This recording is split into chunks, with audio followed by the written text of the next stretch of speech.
shit, yep. Fucking... Where they at? Come on, bro. Ridiculousness happening over here.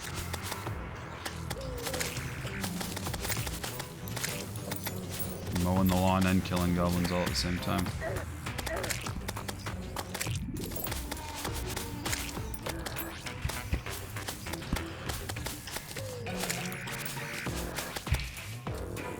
I got my coffee and I've got my PB&J, so we're gonna knock this shit out of the park. So now we're here, and I'm not in a position to fully record the entire episode right now. Simultaneously one of my favorite kind of fights in the game, and also one of the most annoying, because most of the characters fight the same way, just by walking into you, and the ones that don't are the archers and the freaking shadow throwers, and I hate both of those buggers.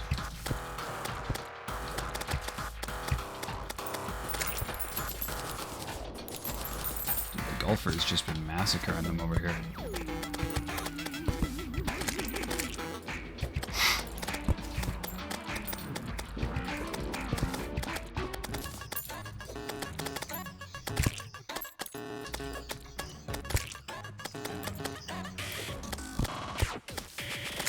This will be so much cooler when I edit in music.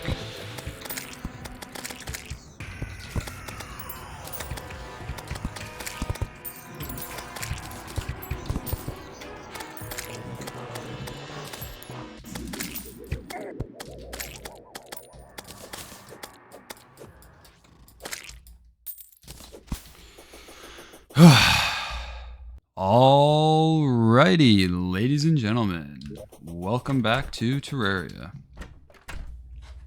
I'm just going to quickly let my roommate know I'm recording now, actually. So, things I need to address. Firstly, I'm sure you can tell, I did a little bit of grinding off camera. I figured you guys wouldn't want to watch me grind and just sit in the same spot and kill the same enemies over and over and over just to get this armor. And I think I was right, because God, it took me hours, man. This is actually what was really funny. Well, it's funny now. It wasn't very funny while I was trying to freaking grind for the stuff, because it sucked the patience out of me, man. It was painful. I was almost ready to give up, man. This playlist, or this playthrough, almost ended right there. I've got the full set here. I've got a chest plate and I've got pants on the mannequin. And then I also I also got an additional 6 pairs of pants and 5 chest plates. And these things don't drop, like, I want to say on average I got a piece for every 120 to 150 of the Eater of Souls that I killed. Like, you'll see when we go in, I've already sold all the banners. Actually, I can check the bestiary. How do I scroll through this shit? Are they here and I'm just blind? Pages, that makes sense. They're there. I have killed... Oh, it doesn't have a tab. Oh, there we go. I've killed 2,565 fucking Eater of Souls. Just to get this damn armor. Which, realistically, by, like, maybe not next episode, but the episode after that, I could already be off of. So, this is a freaking PA. Don't waste your time grinding for this shit. Just beat the boss and make the armor yourself. Anyways, that's item number 1. Item number 2, while I was doing all that grinding, the traveling merchant came. And he brought along the Code 1, which is the next upgrade to this yo-yo. Yeah, I didn't use it during, like, I've had it now for a while, but I left it in the chest. I didn't use it while I was grinding, which is probably pretty stupid of me, but I thought it was a bit more honest playthrough wise to not use this until I could show you guys on camera. So it's just been sitting in the chest. I've got it now and I'm looking forward to being able to use it this episode. Goal of today's episode, is we're going to try and find the Goblin Tinkerer, which should be hopefully fairly quick. and beat the Eater of Worlds. I'm going to try and go for the Goblin Tinkerer before I worry about the boss, because it'll just be a lot nicer if I can,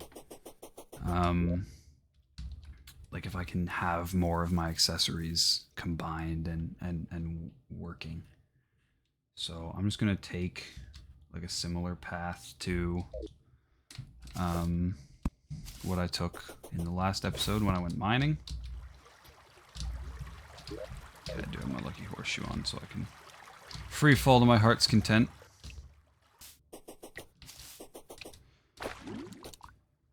Man, it is so nice being this fast.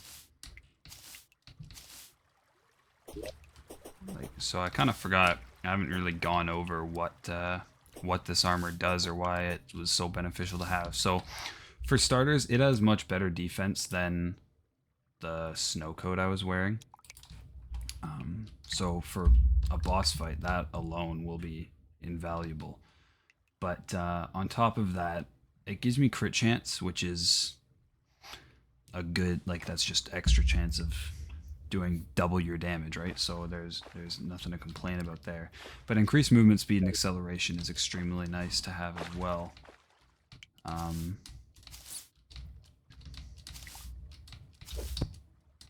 Yeah, it's like I just enjoy being able to, in this game in particular, I think movement, mobility, agility, things like that are a lot more valuable than being able to tank or damage. You know, like being able to get around and dodge is far more valuable. So that's part of what makes this armor so good. I just turned my caps lock on by accident. Oh, there's another mushroom biome. It's dope. Oh, bound goblin. I swear. Yeah, there he is.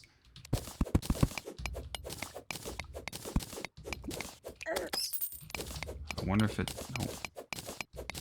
It'd be really frustrating if he despawns while I'm mining to him because I'm taking too long. But this is like... You'll just be chilling and then randomly... that's the wrong torch to put there, but that's fine. So... Goblin Tinkerer, probably one of the most valuable and most hated NPCs in the game. Okay, so he is not currently happy because he's not living in his conditions, so things are more expensive. Normally, you're looking at like $5 for the rocket boots, $10 for the bucks being like a gold coin or whatever. $10 for the Tinkerer's Workshop. I can afford it, but I don't want to spend that money on him. So the two things we're looking at are going to be the rocket boots, which are just slightly like you can mix them with the Hermes boots for one thing, and that like you get flight and speed out of one item, so that's useful. But the Tinkerer's Workshop is actually what's even bigger, because that's the item or the workstation that allows you to mix your accessories. So yeah, you can mix like the cloud in a bottle, the horseshoe, and the balloon can become like horseshoe on a cloudy balloon or something. It's not a very clever name, but you can do that.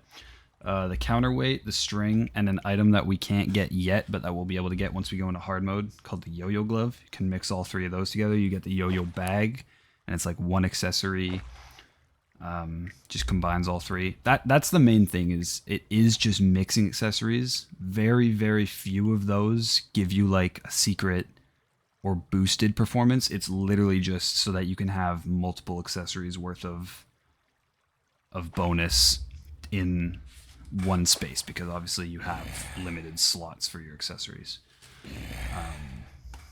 But we will want that. So that's pretty huge. I'm glad that we've found him now.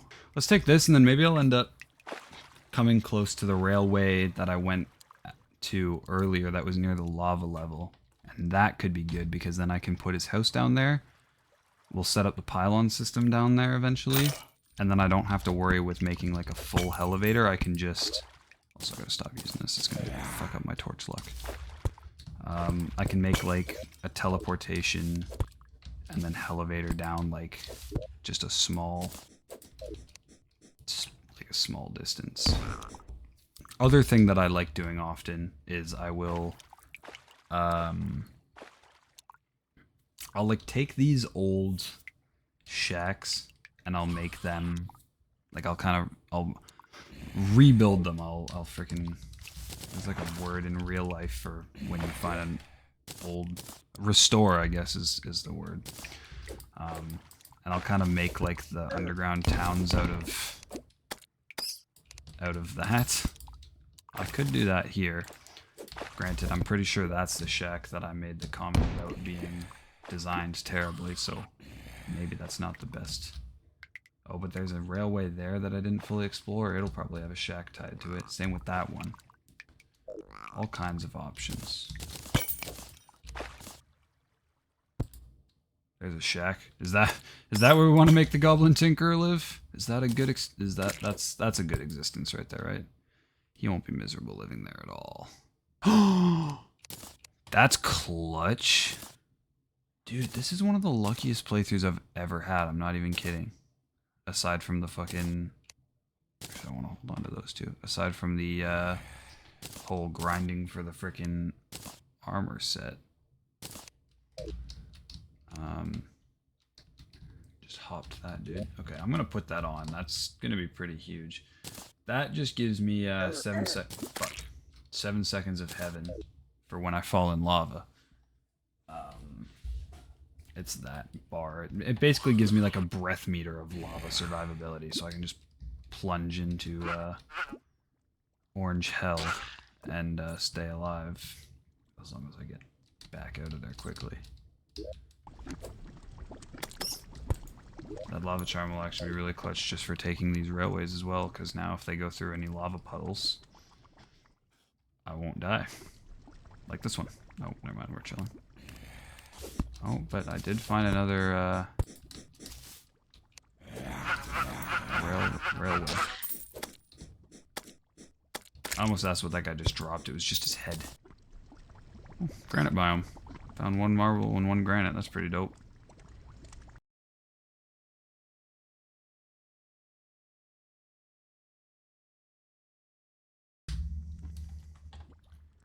Okay, so I have finished making my houses. I've moved the demolitionist in here, and I've moved Mr.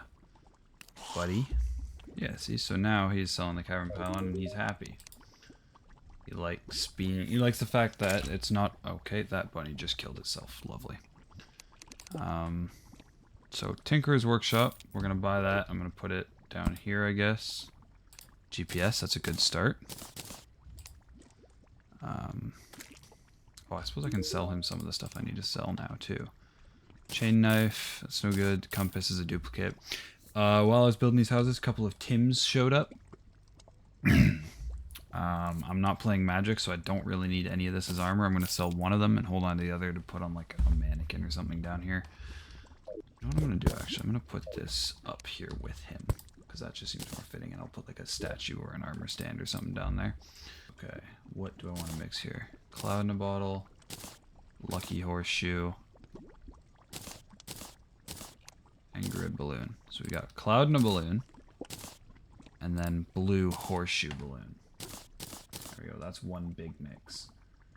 We're gonna buy rocket boots, and then mix those with the Hermes boots to get Spectre boots and warding. That's pretty huge. Can't mix that with what I want to yet. Lava Charm will end up with the water walking boots. So in terms of combat, that's actually pretty good. We'll put this on instead of the Lava Charm. Maybe the Shield of Cthulhu instead of the Band of Regeneration.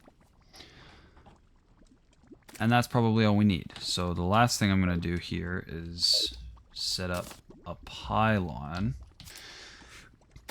So if I at all care to later on, I may come back and fix this. But for now, we're just going to put this here because it allows us to use the pylon system. So I said that at some point I was going to kind of explain how this works. Pylons are basically something you can purchase from NPCs who are happy, and there's a system that you can figure out that sort of tells you when an NPC is or isn't happy. It's based on which NPCs they're with and what biome they're in. When they're happy, the pylon system works, and also things are cheaper. But so there's an underground one, a forest, a desert, a snow biome, a jungle, an ocean, a hallowed for the hard mode biome, and then a mushroom one for basically you take these glowing mushroom biomes from underground, you get their seeds and you grow them above ground, and then there's a guy that'll move in there.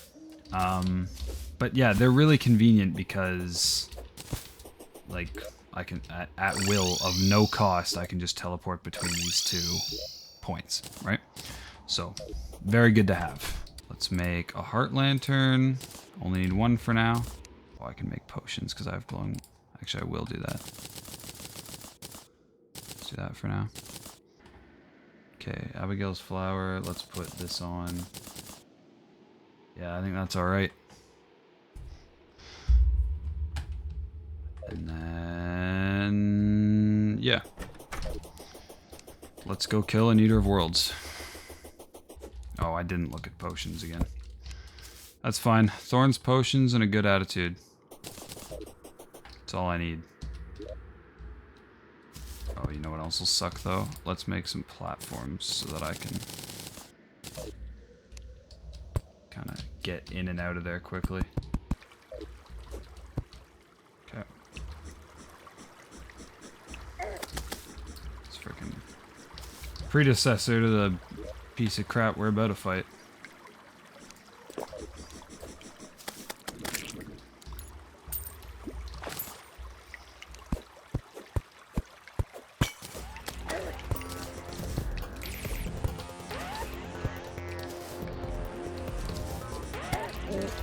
Go figure, I didn't make that big enough.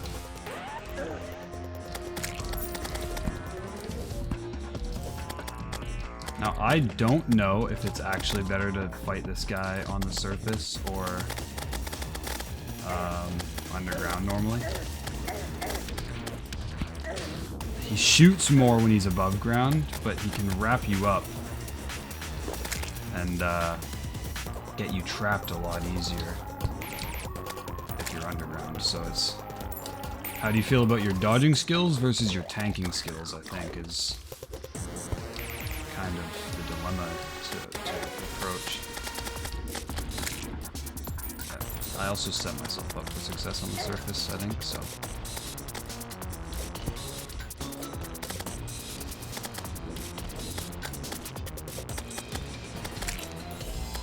oh, of course we have to have slime ready.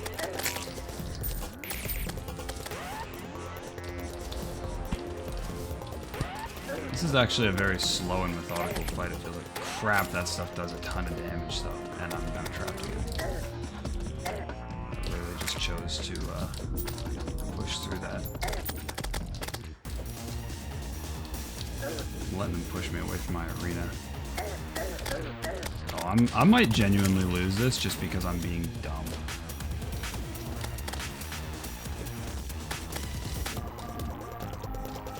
I also didn't realize that you could destroy auto spit.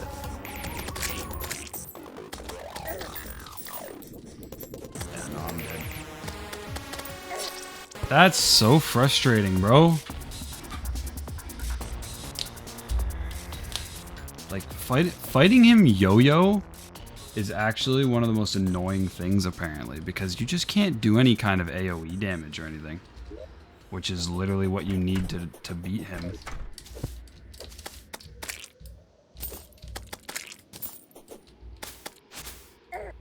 Alright, well, I suppose I can try and do King Slime instead.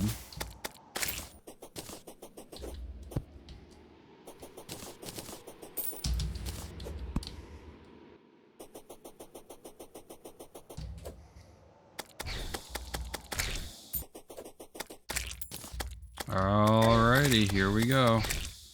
Where's this chucklefuck at? Get over here, you big blue bastard. But he took the low ground? Clearly this guy's never watched Star Wars. I'm okay with that, honestly. If he wants to give me the advantage, I am not complaining.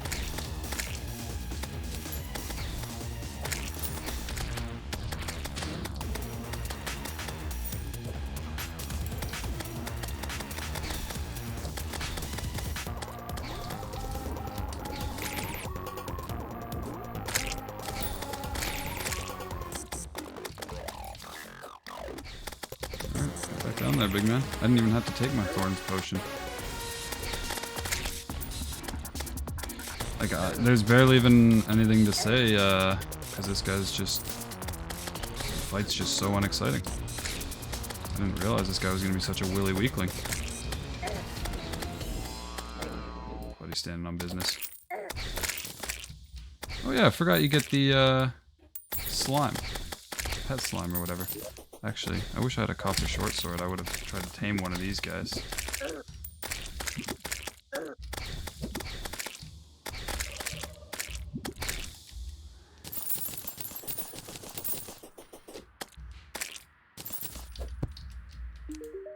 Alrighty. Bobble, bobble, blah. Okay. Sounds like Benji talking. That's nuts. Tin in the gut. I almost called that Tinder. It's not a good sign, man. It's on my brain too much. Okay, what am I selling? I'm going to sell this band of star power, that blue slime banner. Open the treasure bag. Oh, I got 2 of the ninja set? That's pretty sick. I got the slimy saddle, which is whatever. Slime hook, that's an improvement to the hook I've got, so I will roll with that. Royal gel. I'm pretty happy with solidifier. I'm pretty happy with as well. So no complaints all around. Sick. It's not quite what I had in mind for the episode, but I feel like that's a pretty good spot to leave it off, honestly. It did say he's moved in there, right? He's living with the diet. He's not? Alright, let's make it so for now. He'll live here. We'll give him a better spot to live eventually, but for now I think he makes sense living where he spawned.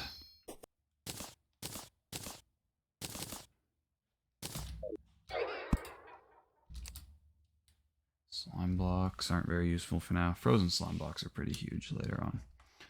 Or they can be. Anyways, you know what?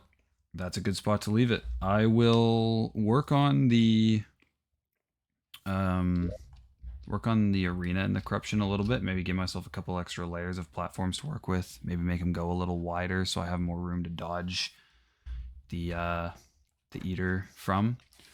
But I don't want to kind of go overkill because I feel like he's like I don't even technically need to beat him. If I can damage him enough to just to get enough materials to make the pickaxe, then that's good enough as well. But I feel like for my own self-satisfaction, I need to beat him. I know he's an easy boss. I know he's one I can beat. There's really no reason for me not to be able to beat him. So I will work on this arena off camera. Next episode, we will focus on beating him and mining for some hellstone. Oh, it's okay. That's cool. I didn't know enchanted nightcrawler. They look so cool. Just like glowing on the ground. I didn't realize that in Town Knights like worms were replaced with enchanted nightcrawlers. That's really cool. Is there anything I need to buy that I should be buying while it's really cheap? Is that even what Town Knight does? Does it make things cheap? I don't know. Anyways, before I get distracted any further, thank you very much for watching, guys. If you haven't already, please like the video and subscribe. And I will see you all in the next one. Peace. But a good time only fades if we let it. If you wanted me to stay, then you probably should have said it. I was caught up, grown up and forgetting. Spot you at a party in the middle of the winter. Bobbing through the clouds and rolling up a spiffy from a little beach town to pulling up in the city. Gotta get away, I gotta roll. Easy to say, but hard to let go.